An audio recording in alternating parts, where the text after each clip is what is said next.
Hello, I'm Professor Patrick McGorry. Welcome to today's webinar. Before we proceed, as Executive Director of Orygen, I would like to acknowledge the traditional custodians of the land on which we work around Australia and pay my respects to elders both past and present.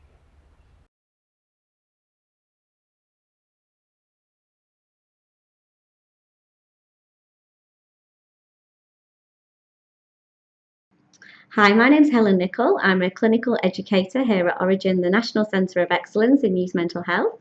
And I'm here today to introduce Dave McMaster, who is here to talk about his work within the refugee community. Dave is the project lead for the Refugee Access Service, which is currently funded by the Department of Health and Human Services. It's a 2-year pilot project, and the aims are to work with young people from the Iraqi and Syrian communities to access tertiary health services. Dave is an occupational therapist and has been working for Melbourne Health for 10 years and working within Orygen Youth Health Access Team for the last 7 years. So over to you, Dave. Thank you. Thank you very much, Helen, for the introduction. Hi, everyone, and welcome to today's webinar.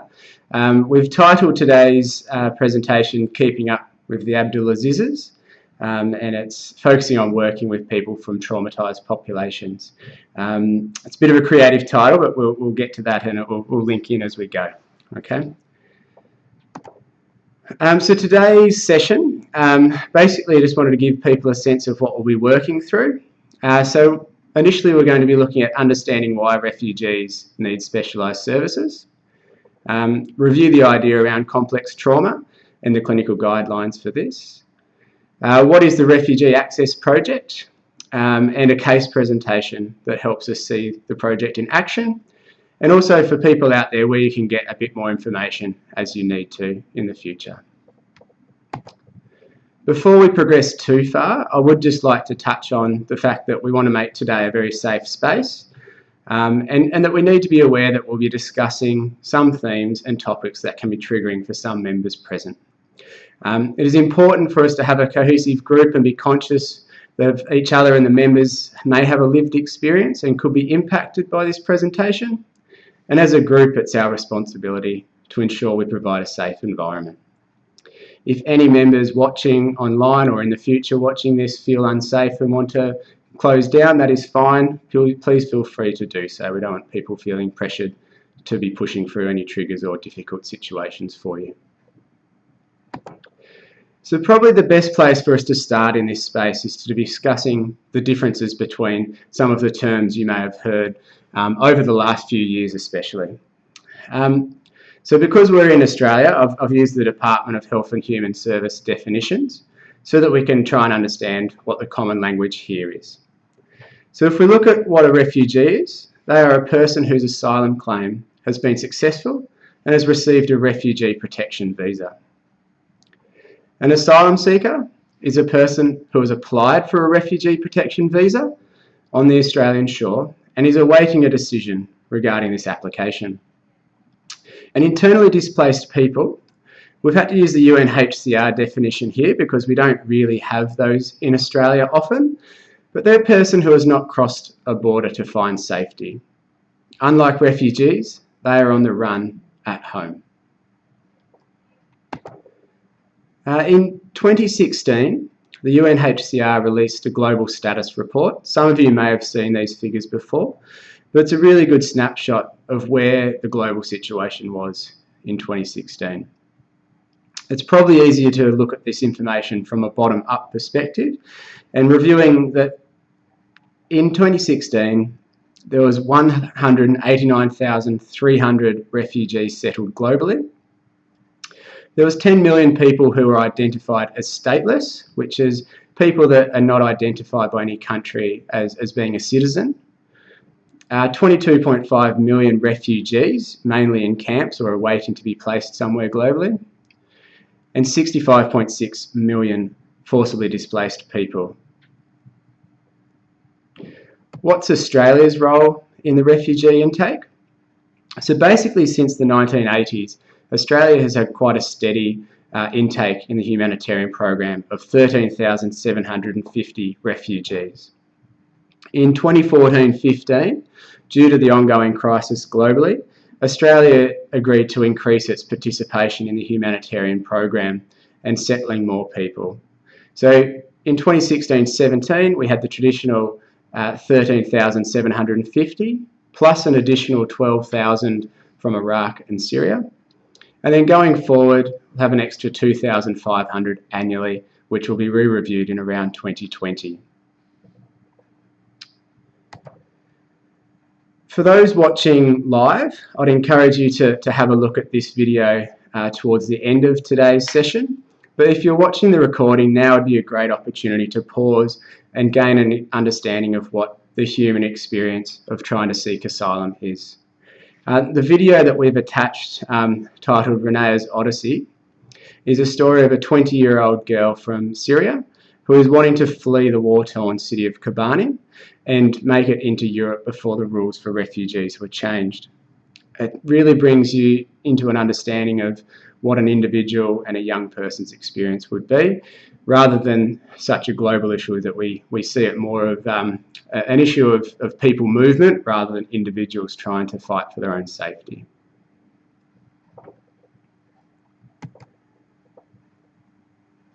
Okay, so why do we need a specialised service for refugees? There's been quite a few pieces of work completed, and some of the authors are listed below on this slide, around what the barriers to care are that have been identified by service providers. So obviously we hear a lot about stigma, and stigma relates to stigma around mental illness itself, but also around the idea of help seeking. In many of the refugee and migrant populations, help seeking is seen as a weakness and can be really challenging for people. And then both mental illness and help seeking then have further ripple-on effects for these young people. So many family members are really intimidated by the idea of help seeking, and it can cause discord in that family unit. And then also that family's interaction within their own community in their residence of settlement can really have a lot of challenges and cause lots of impacts and potential isolation of that family. Language, again, is a huge barrier. So basically the access to interpreters is a major barrier for many people, and also the trust that comes with that. And additionally, other concerns around things like many of the forms which many services have that people need to fill out, they're only provided in English, and so they can be a real barrier that can make people turn away from services. Cultural differences, especially the idea of who is the care provider. So in many of the Anglo-Western culture, you know, we see that many services take on that responsibility. However, in many of these countries where people have come from a different culture, is that it's the actual family's role to take on this help-seeking role. And so that can be one of the barriers which is seen, and people can often not access support until they're very unwell, whereas maybe our philosophies around early intervention would have contributed significantly to this person. Unfamiliarity of services. Again, many people from refugee backgrounds don't have similar services in their country of origin, so therefore they're unfamiliar with what they could access or who they should be seeking help from. And then there's also multiple competing practical needs, especially in early settlement. People are very focused on getting their physical health checked out, making sure they've got accommodation, making sure their Centrelink funds are sorted, making sure their children are going to education, and mental health really slides down the list for these people. Distrust of services. Many people's journey and migration has come across many barriers from their own government or from other services which are supposed to help them, but maybe not providing that for them during their migration, and they can feel that they're restricted and governed and controlled by these services.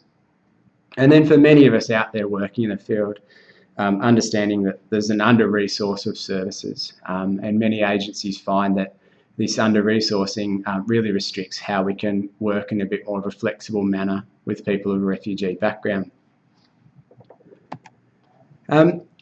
Moving to a different perspective, which is probably a bit more of an interesting one, is that there was a study done in Western Melbourne with Foundation House and some partners in the mental health sector called Project Tires. And this project was aimed at trying to find out what the actual refugee consumer perspective was of young people engaged with mental health services. So we might spend a little bit of time looking at this now. One of the real keys which came out of this was a suggestion from young people that providers needed to really have a strong understanding of what the contextual influences on service utilisation were.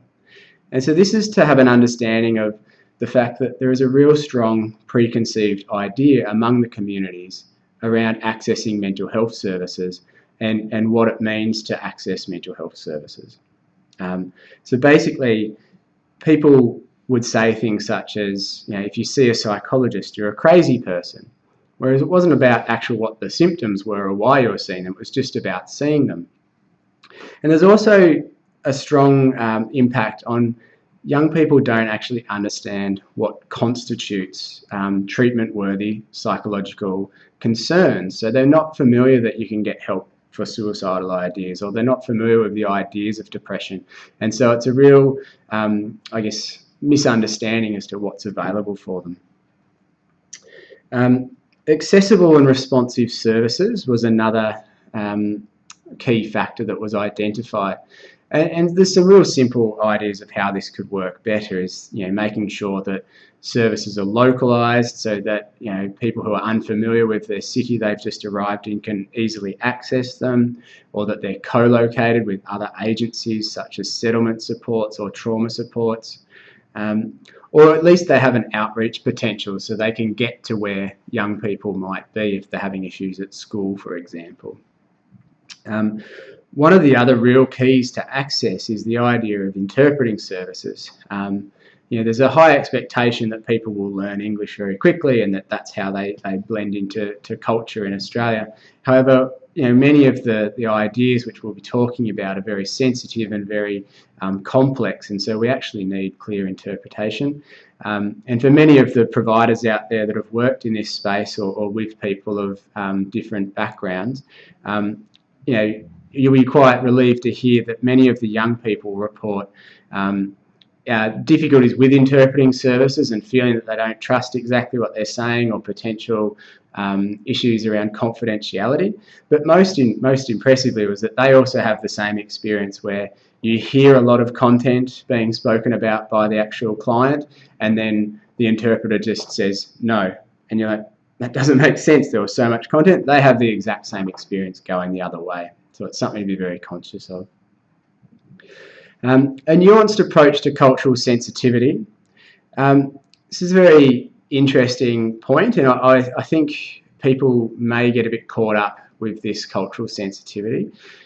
Cultural sensitivity is extremely important.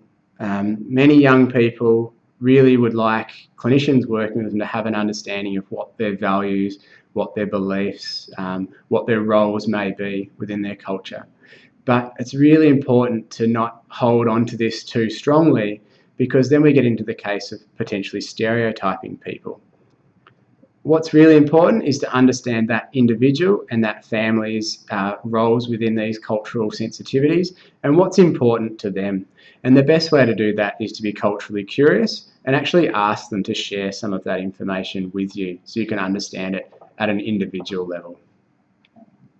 Recognising the impact of psychological and trauma-related stresses. Again, it's quite an interesting point. We often hear trauma and we get quite concerned. I mean, how are we going to work this person? Do we know what to do? In reality, young people don't want us to specifically know what to do. They don't want us to know how to fix this. They want us just to be aware that there may be times in your interaction with them where something changes and they've got this full history of trauma, and it's just to be aware that that's in the room and that you don't have to fix it, but that you can be conscious of it. You don't need to understand it straight away, but when they trust someone, it will come out in time. It's really important for people to understand that you don't need to provide that feedback of that, to try and calm someone and say, I understand, because with this community, there is no way that many of us would be able to understand what they have been through. I know personally, I'm from a small country town in Tasmania. I've had every educational and employment opportunity available to me, and my family unit is still nice and strong, and we haven't lost loved ones. So how could I possibly understand what many of these young refugees have been through? And so it is a clear barrier to care if I was to say I understand. Appropriate treatment strategies, so looking at things such as individually tailored care is really important, which all of us would want, so there's nothing really new there. However, it's really important to look at adding in some practical elements to your engagement.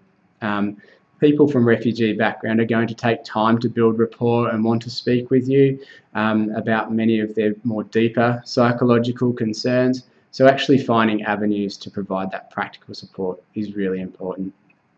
Finally, the therapeutic relationship. Basically, many young people reported that they find that it can be quite resistive, that many services suggest you should find someone from your own culture, you should find someone who speaks your language. That will be the best way for you to get support.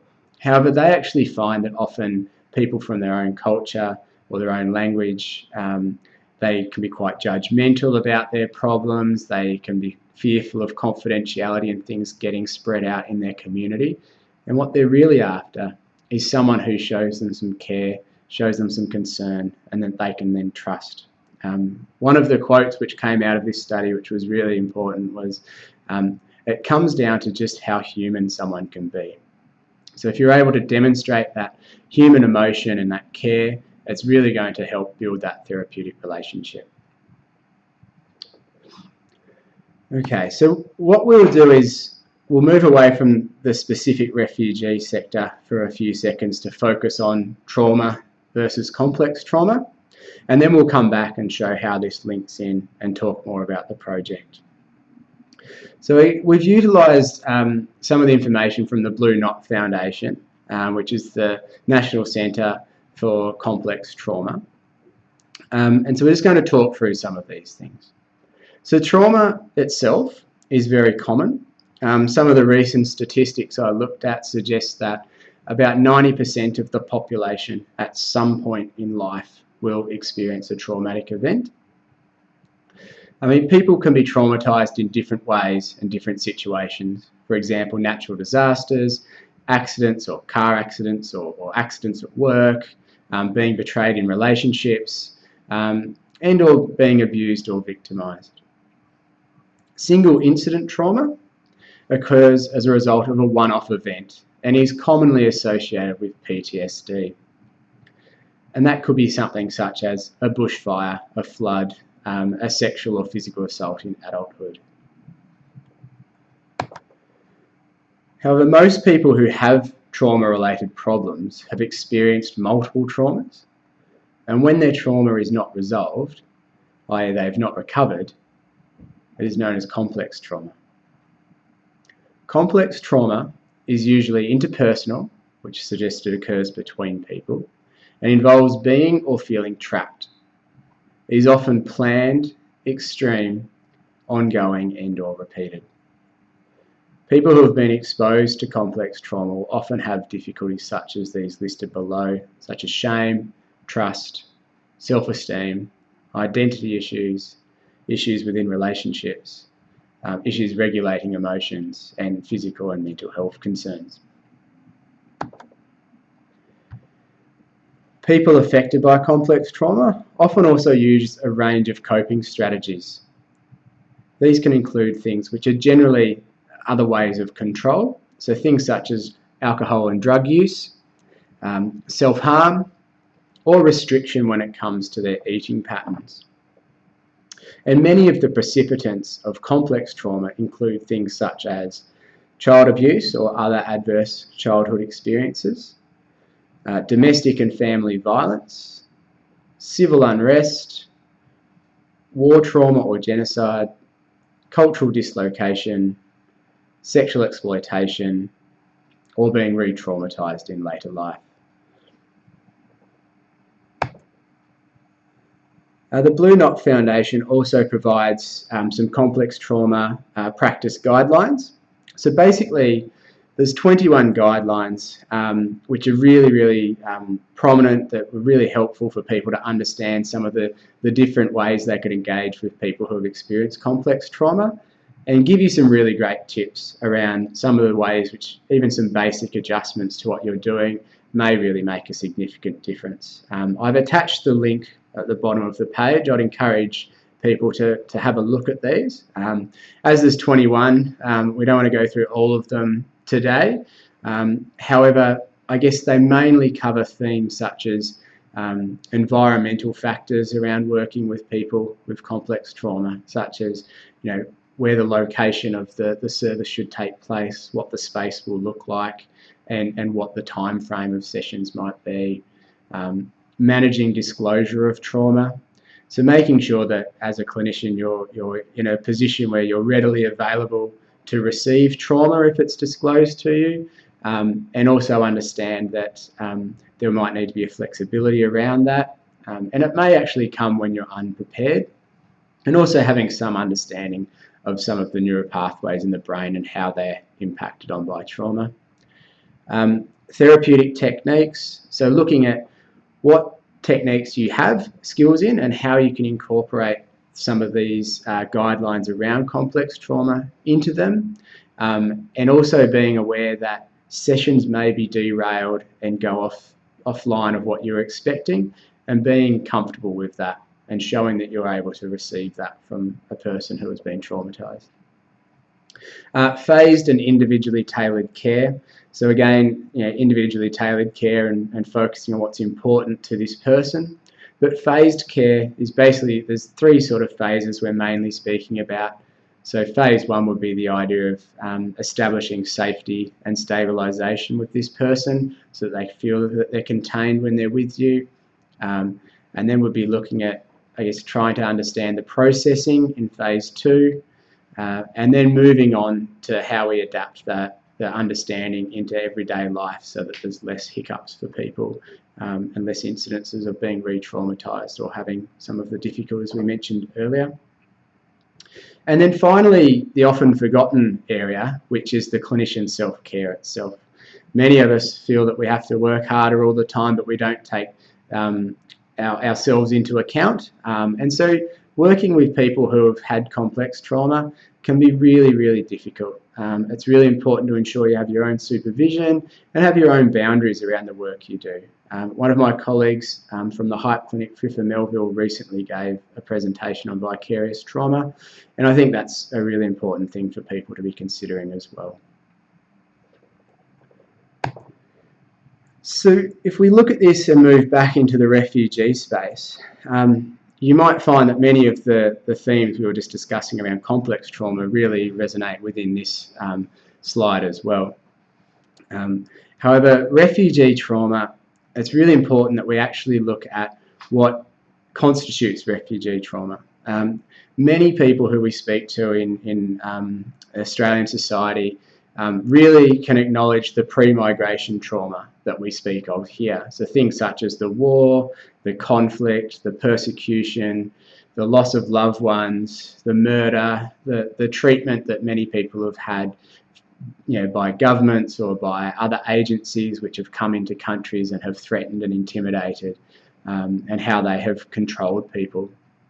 And we can really identify that that sounds horrible, and that imagine if that happened to us, and of course these people would be traumatised from these experiences. However, the real forgotten parts of the refugee trauma is the other two experiences. So looking at during migration. So you've made the decision, you may have only had a few minutes to make the decision to flee and to leave your home country. And so how prepared are you to actually go? Most likely not very prepared. And so you actually expose yourself to a number of different migration traumas as well. So you're uncertain about will you make it out safely or not. You are unsure who you've left behind, or should you have told someone. Have you gotten everything you need? I mean, have you got basic things such as passport or citizenship certificates so that people know who you are? And then On the journey, you're exposed to a lot of different violence and crimes, things such as theft and sexual abuse and physical assaults, threats to your own safety, as well as other health issues such as starvation, illness, and that uncertainty of when you'll be able to get support and treatment for those things. And then it's wonderful, you've been in a refugee camp for some time and you get the idea that it's time to move and you've actually been accepted into a country like Australia. However, you know, your other family members recently who you've always relied on have just been placed in Canada, for example, and you've been controlled as to where you actually go without the option yourself. And then you arrive at this country thinking this is going to be a great opportunity, there's no war, but you're sort of confronted with a variety of restrictions that you didn't have in your old country. So, you know, you're forced to live in a particular place, you're forced to attend multiple appointments to actually get finances. Your, you know, previous qualifications you got at university are not acknowledged in the country you've arrived in, so you can't work. You're expected to go to English language classes where your parents may never have actually learnt to become literate in their own language, and then are expected to participate in these classes. And then after a few months where that, you know, may start to settle slightly, then creeps in things like survivor guilt and the fact that there's other people that you knew that you have no contact with anymore and you're not sure what's happened to them. And you start to feel that you should have done more to maybe help them as well. You can feel quite isolated and also fearful in your own community. Not everyone in Australia is accepting of people of different backgrounds. And when you don't understand the language, you're not sure if people are being hostile, if people are being friendly. And you can also have other issues, which I think is often forgotten as well, is that your own community in the settlement country can actually reject you as well. So if there's potential issues around maybe mental health or around issues which have happened during migration or prior to migration, and other community members are aware of it, the gossiping and the community communication around that is really demoralising for many families, and they can feel really isolated and ostracised by the Australian community, but as well as their community in the local area. So what's going on as far as supporting refugee mental health?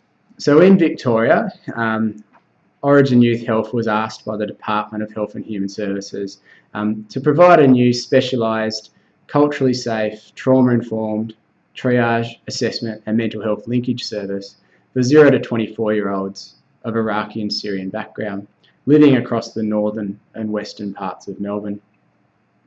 As well as providing this direct service, Orygen has been asked to work on building the capacity of the settlement services to be able to identify potential mental health concerns in this population, and also working on the capacity building of mental health services to be able to work in a much more culturally sensitive and I guess informed around trauma manner and what refugees may need, to see where all these barriers keep coming up for them to access our service.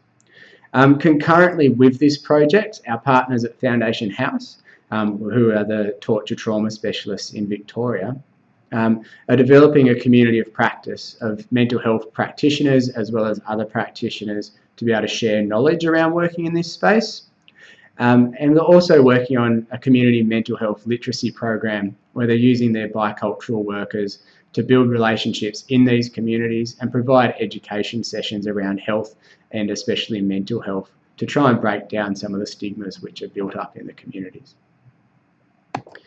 So how have we gotten to this point where we're providing this service? So basically there wasn't a lot provided for us as to what was expected.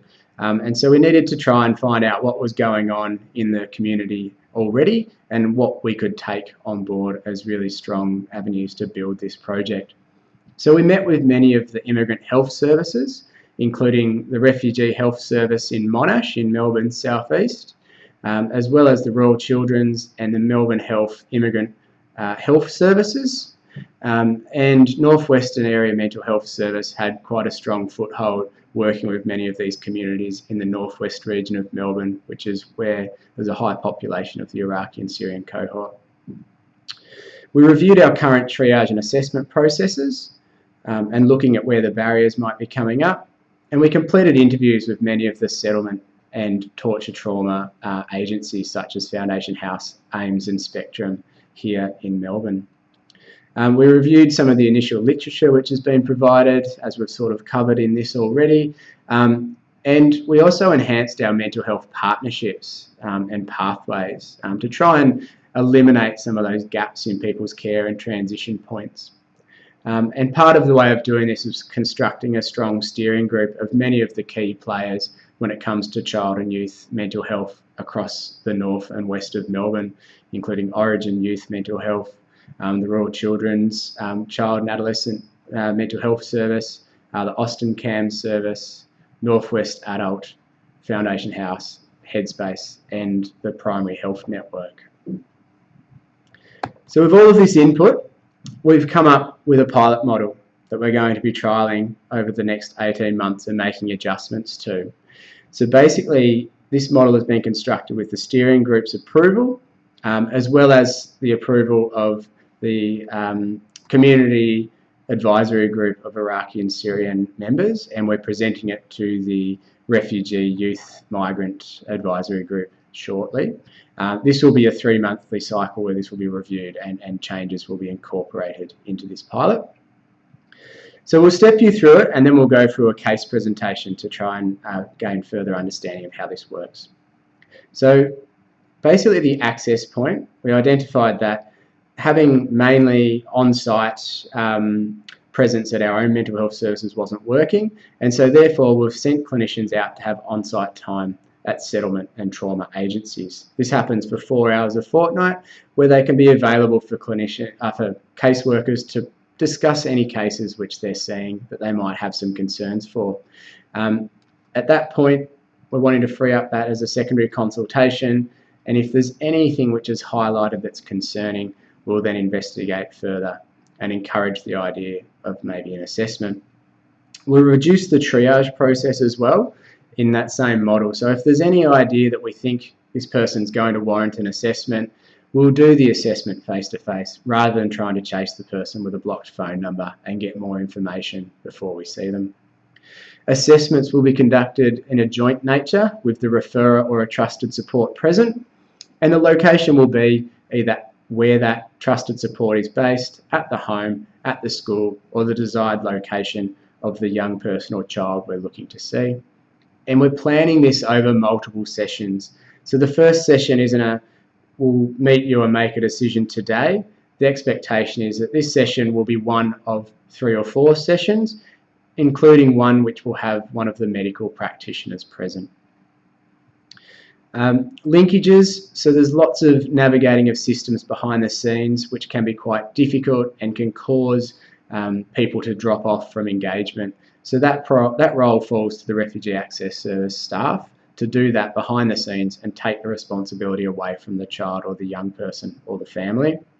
And there'll be overlapping care, so that the actual role of the Refugee Access Service is to support that person to get to that point rather than make a decision and then step back. And for those who have a secondary consultation that is outside of our age bracket, so for example a 30-year-old, where there may have been issues in interacting with the mental health service, the Refugee Access Service clinicians will sit down with that referrer and find out where that referral may have gone wrong and help support making probably a more structured and more able to be heard appropriately referral to that agency. And then one of the big changes which we're looking to implement here is the follow-up. So if anyone is eligible for a second-tier mental health service such as Headspace, there'll be a follow-up at 1 month after their first meeting to see how that engagement has gone. And if they're coming into a tertiary mental health service and with that concern they needed that level of support, there'll be a follow-up at 1 and 3 months. Okay, so I'd like to introduce you to Henry and go through Henry's case so that we can understand a bit more about how this service is working in real life. So Henry, at the access point, was a 19-year-old single Iraqi male living with his family in Melbourne. He was referred to the Refugee Access Service by Foundation House in a crisis at 5 p.m. on a Friday. So having our partnership with our youth access team, we did contact them and see if they had any access to see Henry, which we knew was a long shot, being 5 o'clock on a Friday.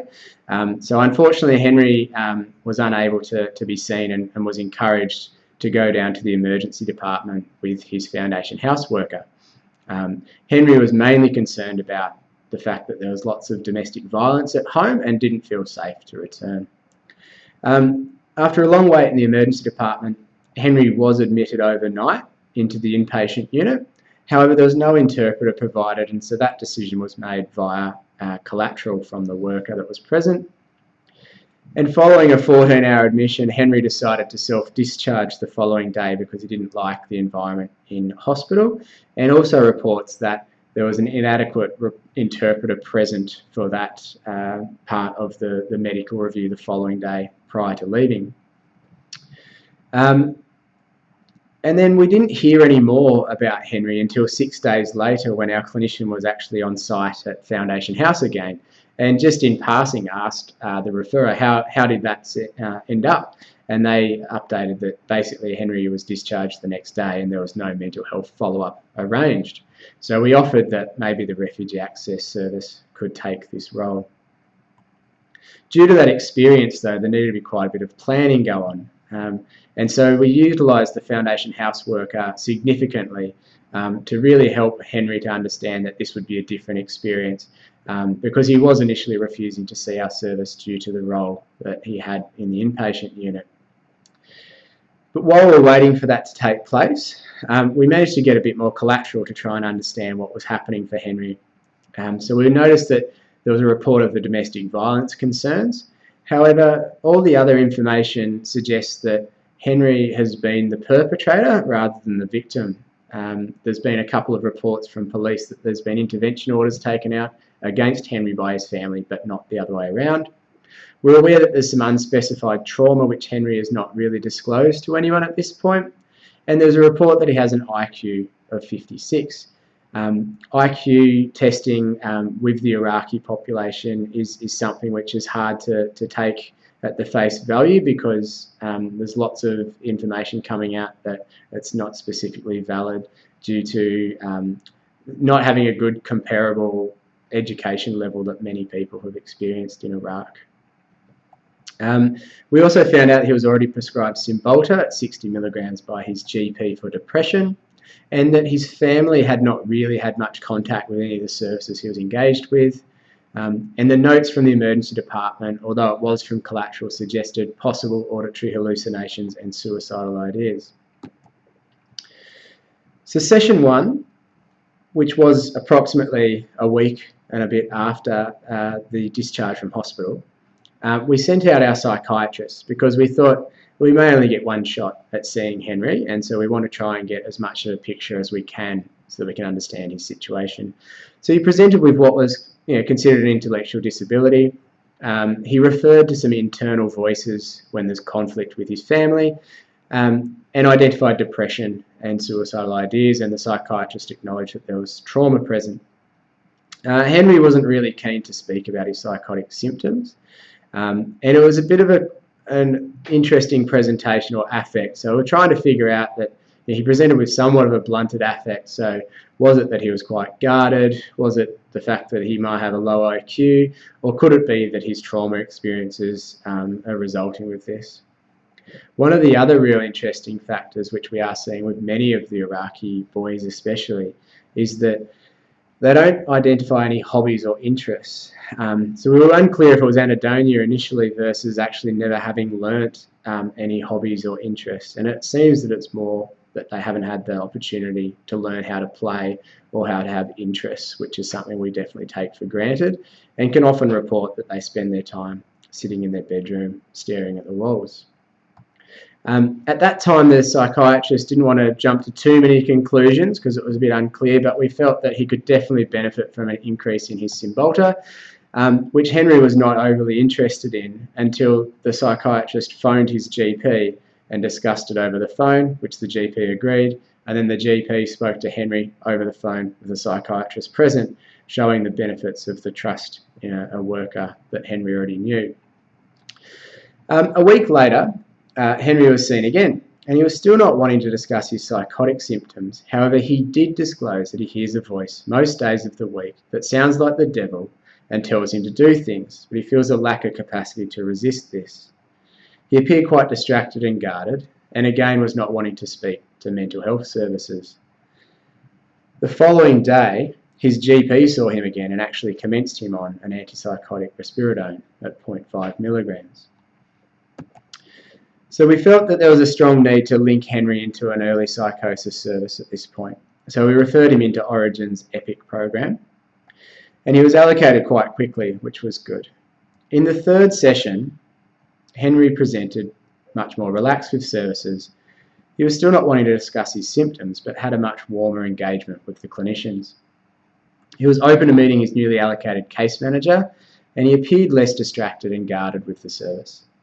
One of the real keys he reported was that he's actually experienced a really positive engagement with his family over the last few days, and there was so much less violence than he'd had previously. The fourth session, we managed to take out the case manager to meet Henry, which went quite well, and there's ongoing plans for them to see each other at Foundation House where the appointment took place. We're planning some further investigation into interaction with the family to understand more about what's happening. We're a bit unclear if the psychosis potentially was driving some of the violence at home. We've often seen with other young people that they believe that they're being, harassed or sworn at or having things spoken to them by their family members, which turns out it might have actually been a psychotic process, and they're retaliating to that, and the family don't know what's going on. And whether the actual commencement of the low-dose antipsychotic has helped with some of the symptom alleviation, and that's why there's been less violence. And also that the Refugee Access Service will continue to remain engaged for the next 3 months. So some of the key learnings I just wanted to quickly touch on were things such as Henry's own story. So we are an access service. We've known Henry for 4 sessions. It would be great if we really understood his story more. That would help explain what's gone on for him. But that's up to Henry as to whether he's willing to tell us. And hopefully with this relationship with his case manager, we'll be able to find out more. But we can't push him to tell us this story right now until he feels comfortable to speak with us. Trajectory of care. It is a bit of a concern that unfortunately many of our acute services don't have the time to really be able to understand these clients and get to know what the real concerns are. If our service hadn't have been co-located with Foundation House, it is likely that Henry would just continue on, potentially struggling with his psychosis and engaged in domestic violence at home.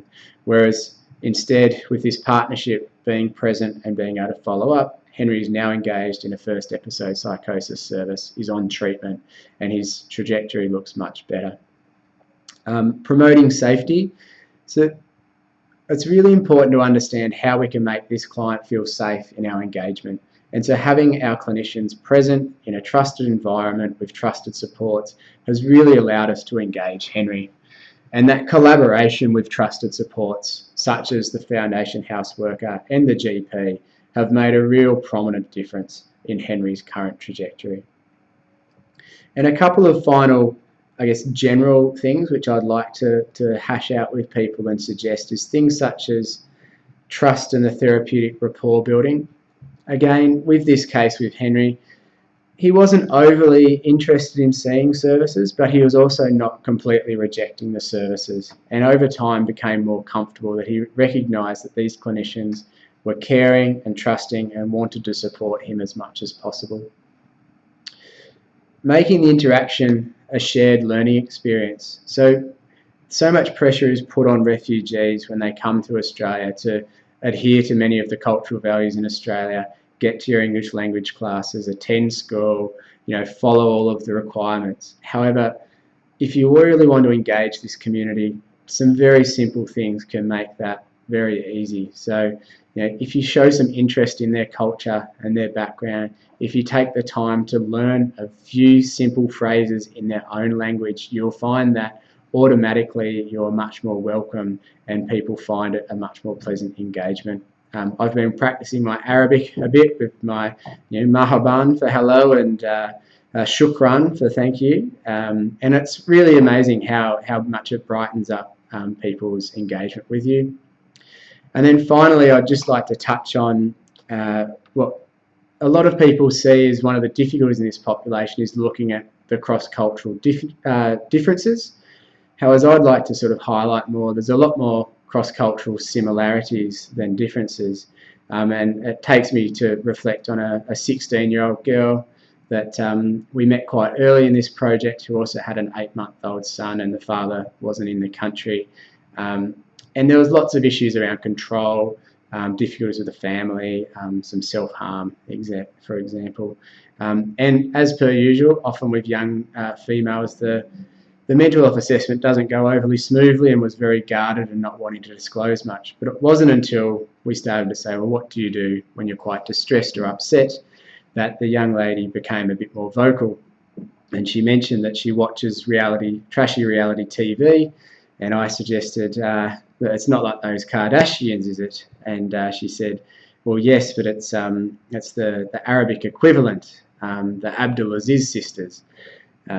And so basically for the next 4 sessions as we worked with this young person, I received a probably unwanted update on what was going on with Alice and Nadine and Farah from the Abdulaziz sisters. So hence keeping up with the Abdulazizes, and there was updates of who was doing what photo shoot and whose dog was in whose handbag this week, which was really exciting. Okay, so what I might do, I think Helen is going to come back and has a few questions for us to have a bit of a chat through some of the themes today, and then we'll finish off with the last couple of slides.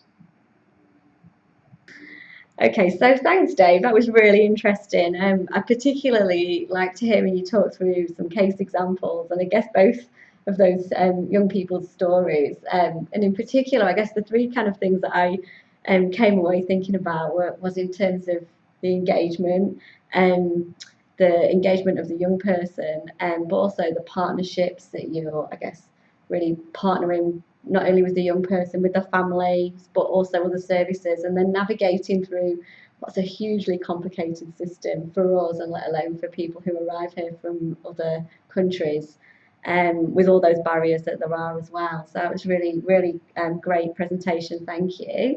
And I was making a few notes and interested in a couple of themes, and in particular around, you were talking about the keys to care, and I'd be interested in hearing what key themes you think would you suggest for clinicians who are working with young people from refugee backgrounds, based on your experience of working in the Refugee Access Project?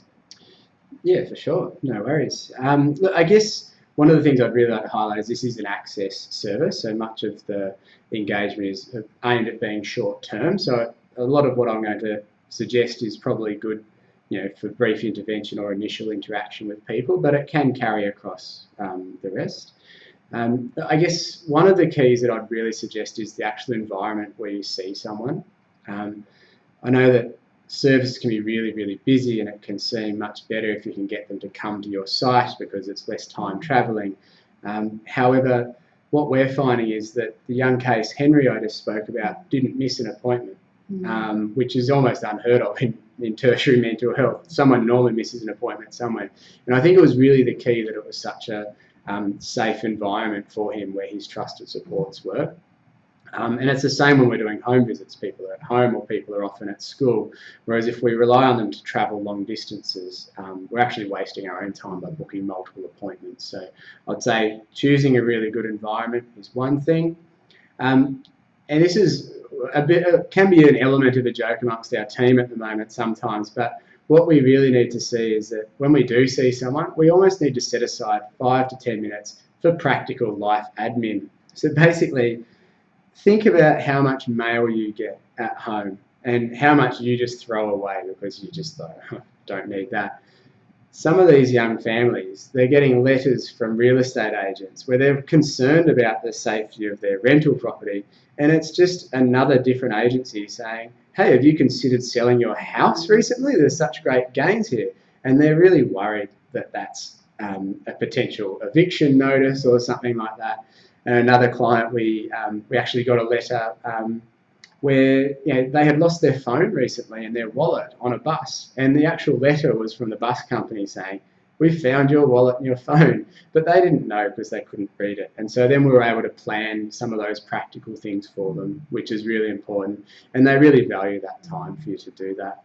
And again, but just quickly, I really want to emphasise the shared learning experience and making things cross-cultural, that you're learning something from them, and that the people from the refugee background or the asylum seeker background can teach you something about their culture, because that's a way of them inviting you in, but also you showing interest and care. So can't push that enough for people. Absolutely, and I think all those life admin, the support with life admin is such a huge part of the engagement process as well, isn't it? Well, that's it. I mean, we all need our own life admin person, don't we? And even things such as, if you've ever tried to fill out a Centrelink form yourself, I mean, how complex is that? Then you come from a different language and you can't read the information. It would be absolutely horrendous to try and fill that out. Absolutely, it's frustrating enough when you can. Yeah. I guess one of the other things I was interested in your thoughts about were if there were any specific youth barriers, especially in the post-migration stage, that you think would be helpful to mention to clinicians working with young people or families. Yeah, look, I'll probably reflect on our actual team's experience, in that we recently had our first reflective practice session with Victorian Transcultural Mental Health Unit that are helping us out. And one of probably the biggest key themes we came across was acculturation, and how there's, for people who don't know, acculturation's, I guess, the psychological and social blending and adjustment when you come to a new culture, and how you incorporate many of the new themes of that culture. And what we're really seeing is that many of the young people who are engaged in schooling specifically have such accelerated exposure to what the Western culture can hold, and so their language improves much quicker. They have these other ideals, they meet people who are doing different things, and understand that many of the shackles from their old history could disappear.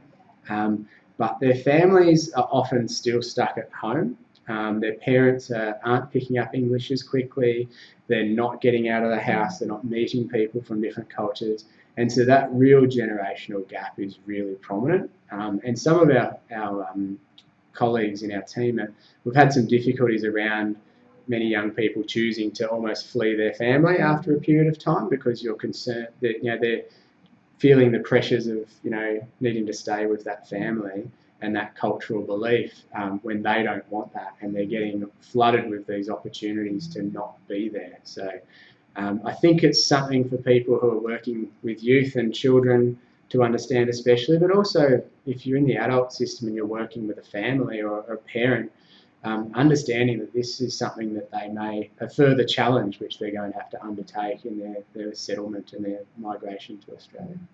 Great, yeah, absolutely, thank you. And I guess the final question for me is, what do you think about the transition between trauma and mental illness, such as depression and psychosis? And what can clinicians, how can clinicians determine this, I guess? Yeah. This is one of those ongoing questions, I think, that is always asked. And I think that the easiest way to answer this, and what I would really like to encourage people to know, is that, it is possible for people to have both. People can have trauma and people can have a mental illness. And in fact, much of the research shows that if you have trauma, you have a much higher chance of developing a mental illness as well. But I think people can sort of get stuck on the actual, which service should support someone, because, is trauma the main factor? Is mental illness the main factor? And so I guess what I'd like to sort of go back to is some of the real key themes which we have, especially through Orygen, is really looking at the frequency, the intensity and the duration of a particular symptom. So, how long has it been present for? How intense is it?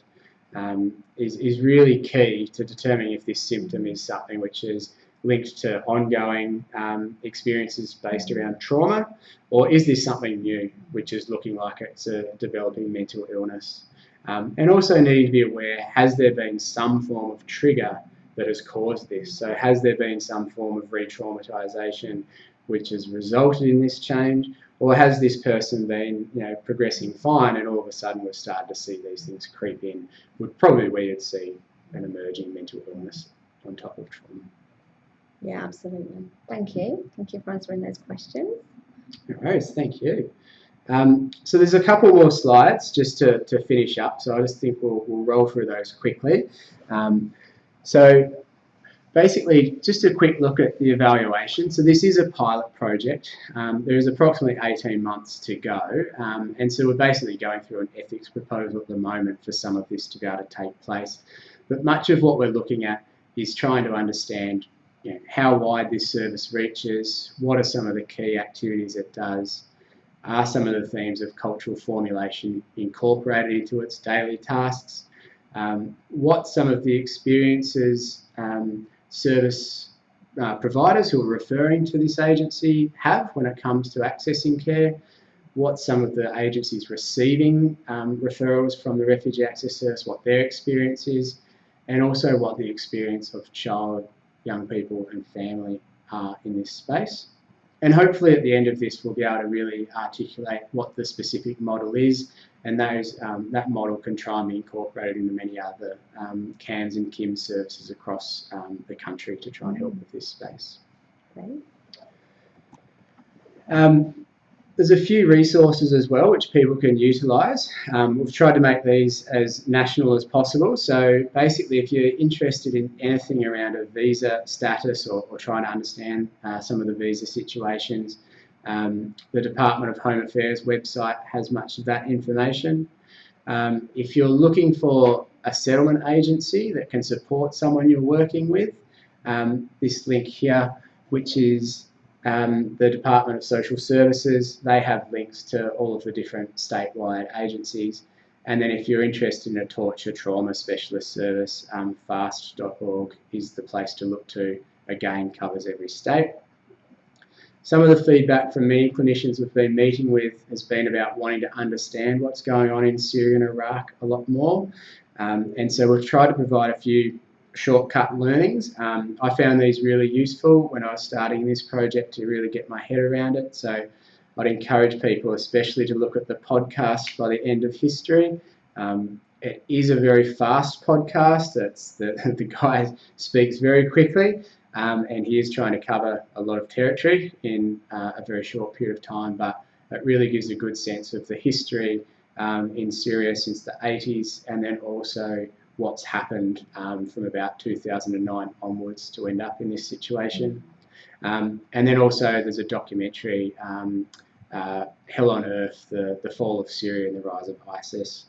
That one's probably not for the faint-hearted. There's a bit more detail and trauma that you see in that documentary, so just a warning for people.